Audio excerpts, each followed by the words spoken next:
Hello everyone. So today we are going to study about the differences and similarities of pseudo-halogen and halogens. Okay, we are doing just comparison between halogens and pseudo-halogens. First of all, we know that what are halogens, right? Fluorine, chlorine, bromine, iodine, etc. are called halogens. We know it very well. So halogens, we know fluorine, chlorine, and about the pseudo-halogens, it means they are fake halogens. Okay. They contain more electronegative atoms, that's why they are pseudo-halogens. So what is the similarity is they are volatile in nature. Volatile means which can be evaporated,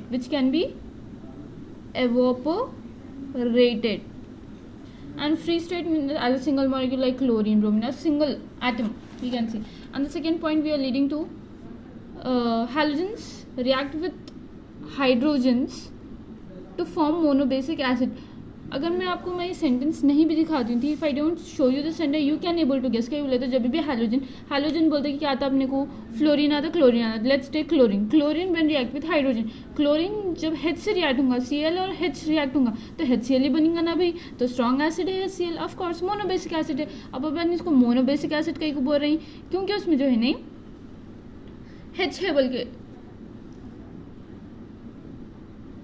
HCl, when we are saying HCl, there is only one hydrogen is contributed. So HCl is monobasic acid.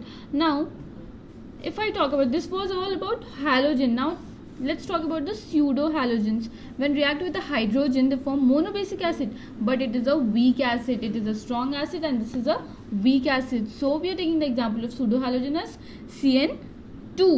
Getting my point? Cyanogen. Cyanogen when react with the H2 give rise to 2HCN. Okay, 2HCN. Now, it is a weak acid, we know this. And the next we are talking when a halogen react with the metals. So, like metals like Ag, silver, Hg, mercury, Pt, platinum. I think you people can see, right? Halogen, platinum to form product which are insoluble in water. They are very insoluble in water. तो halogen we know chlorine लिख लेंगे, silver पहले लिखे हुआ है तो Ag लिख लेंगे, simple 2Ag 2Cl2 2AgCl. Precipitate ऐसे नीचे कहीं को एरो डाल रहे, ऊपर डाले तो एवोपरेट हो जा रहा, मतलब लिबरेट हो जा रहा, नीचे डाले तो पीपीटी फॉर्म हो जा रहा. तो PPT is insoluble. And what is the meaning of PPT? Upon solution कैसा धेंगे ऐसा बन जाता, देखो बिल्कुल वाइट कलर का, you know like that PPT formation. Now अब अपन हैलोजन से तो बोल दिए अपन, है ना, इनसॉल्युबल हो गया बल्कि. अब अपन सूडो हैलोजन को भी बोलेंगे CN2, जो सब भी पढ़े CN2 यहाँ पे. CN2 सेम लिख दे, Ag मेटल है, Ag लिख दिए 2AgCN again insoluble in water. ठीक है. Now let's go for both halogen pseudo halogen are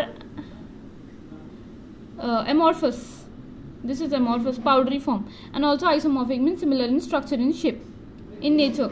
Okay, halogen pseudo halogen क्या है, मतलब ऑलमोस्ट एक ही प्रॉपर्टी एग्जिस्ट करते भाई, एक ही नेचर एग्जिस्ट करते थे, पाउडर फॉर्म में है तो बोल के बोलें. ठीक है. Several compounds of halogen and pseudo halogen are similar. बहुत सारे कंपाउंड्स जो है थे, एटम की बात नहीं कर रही हूँ मैं, कंपाउंड्स की बात कर रही हूँ, वो सेम है तो बोल के बोले. जिसके प्लैटिनम टेट्राक्लोराइड, प्लैटिनम HCN को क्या बोलेंगे अपन, thiocyanogen, like that. It is only 4, correct. Like halogens, pseudo-halogens react with other pseudo-halogens to form poly-pseudo-halides. यहाँ पे क्या बोल रहे हैं, हैलोजेंस के वैसे भी pseudo-halogens भी रिएक्ट करेंगे. हैलोजेंस से रिएक्ट कर लेते, वैसे pseudo-halogens react with other pseudo-halogens to form poly-pseudo-halides like CN2 cyanogen plus 2N3 give rise to CnN3 बोल के लिख देना अपन. ठीक है. और ये Cl2 प्लस Cl3 होता मालूम है ना. तो हैलोजन से रिएक्ट करके पॉली हैलाइड्स बना रहा, इन जो है नहीं क्या बोलते हैं सूडो हैलाइड्स, और सूडो हैलाइड्स मिलके पॉली सूडो हैलाइड्स बना रहे बोल के बोल रहे अपन. Okay, clear.